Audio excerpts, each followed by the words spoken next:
Welcome back to day 5 on my time management course, and today's course is all about what? Well, it's about not doing anything, and that's really important. So if you're like a type A personality, a go-getter, somebody who's driven, somebody who really wants to get the most out of life, then you're probably going to be burning the candle at both ends and trying to do too much. And the danger of that is that you kill yourself from working too hard.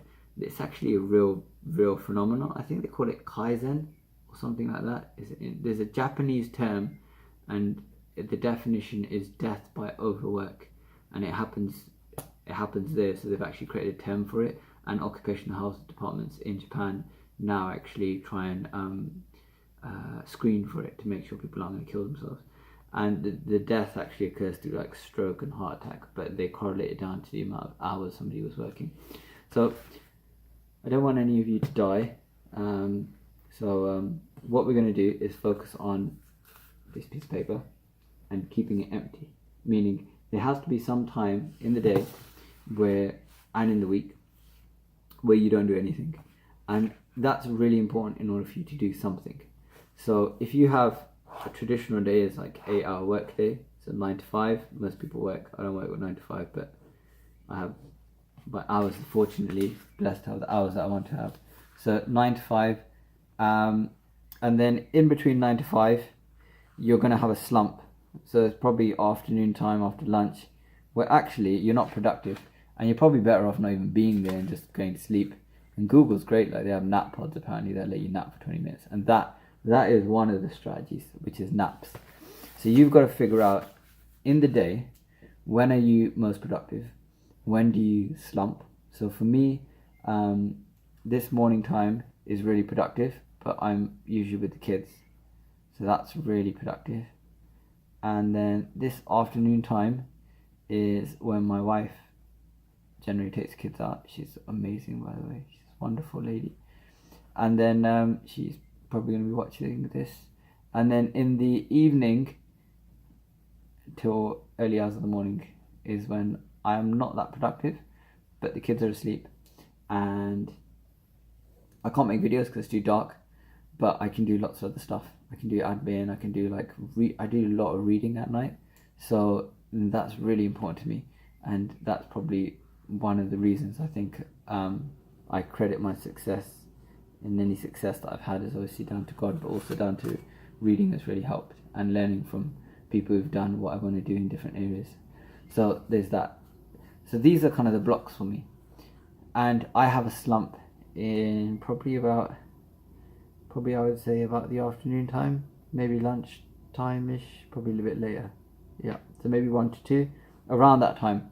So ideally there I would want to take a nap, and it works for me because most mammals, this is a bit of trivia, are polyphasic, meaning they sleep in different phases. They don't sleep in one go like 8 hours like humans do. And we're the only mammals that do that. So it doesn't really work for me. So if I sleep for like 10 hours, I'm still going to need a nap, ideally.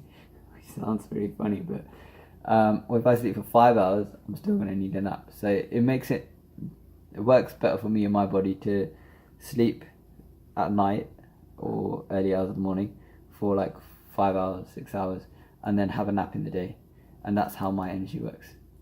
And it's about return on energy. So people talk about return on investment, businesses talk about return on investment, meaning for the time you invest, meaning for the money you invest, what do you get out of it? So if they're running an ad, they would say, okay, well, we invested £100 on an ad and we got £10,000 worth of business, or £1,000 worth of business. So that's a 10x return on the investment. So it makes sense for them to keep running £100 ads because they're going to get 10 times the return on their investment.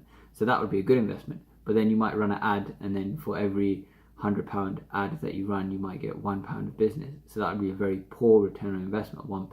Actually, that's like minus 1%, something like that, minus 99%. So they would stop running the ad basically. And with life, it's about return on energy.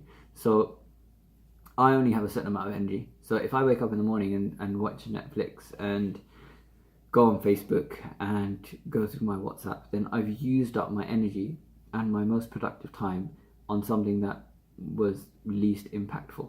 And ideally, I want to do the most impactful stuff when I have the energy to do it and when I'm most productive.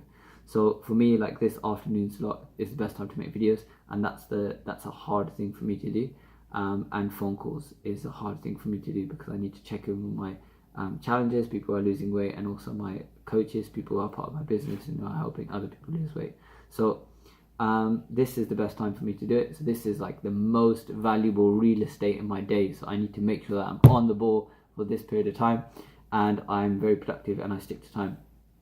So an afternoon nap, like I just had, is you can probably tell is great for me because it means my energy levels are high. It means like I'm really good to go, and even if I've had a busy morning with the kids or whatever's been happening, I'm kind of fit and firing for when I need to be. So it's about figuring out your energy. Now, for me, fortunately, I have businesses, so I am in control of my own time, so I can do this.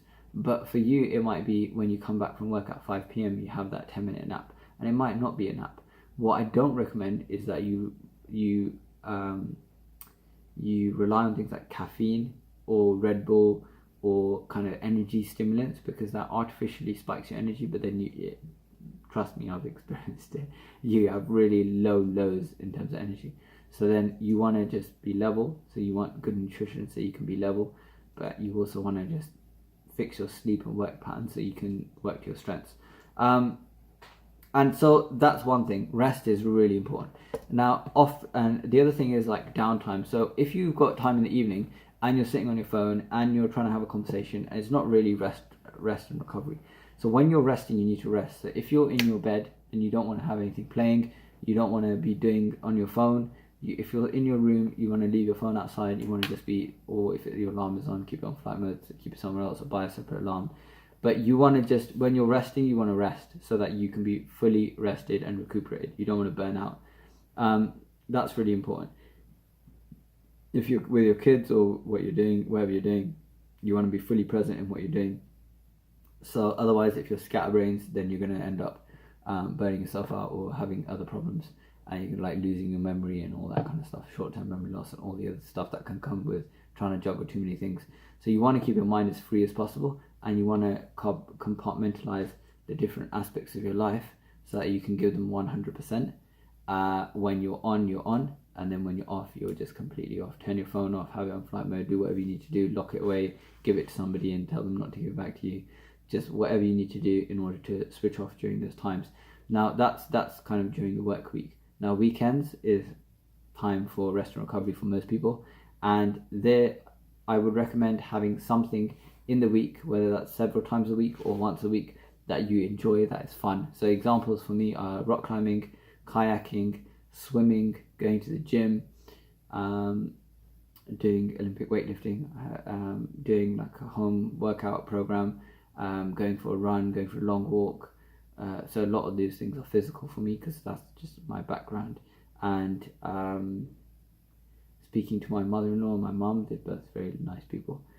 So those kinds of things are kind of great stress relievers for me, really nice. And I want to make sure that I'm doing fun things during the week and in the week, because otherwise what is the point? And you're going to burn out. So you need to properly rest and recover. I like going away with the family as well regularly. So that's another thing for me to look forward to, and to spend time in a different environment and learn new things with the kids. So you've got to figure out what it is for you that equals fun, and like the top 10 things or top 20 things that you enjoy the most, and make sure your week is full of them. That's really important for rest and recovery as well. So this lesson is all about not doing. It's not about doing, it's about not doing, so that you can do more effectively. So I hope that helps. What I'd like you to do is what I've done, and it's on my wall in my office. I have 20 things, and this is something I learned from a mentor. I have 20 things that I enjoy the most, and it's got like the stuff that I mentioned and more stuff in there, and I'll look at that as often as I can, in terms of I try to look at it once a day, and I will try and do one thing every day that I actually enjoy doing, so that I don't burn out. So that's really important, so that you feel fully rested and recovered, so you can get the most out of the time when you are working, and you can be as productive as possible. So remember, it's not just about finding more hours and working harder. It's about working smarter. And in order to work smarter, you really have to be at your best. And in order to be at your best, you have to have been rested, fully rested and recovered. So that's what this session is about: hydration, nutrition, rest and recovery, and having fun. So hope that helps, and I'll catch you on the next lecture.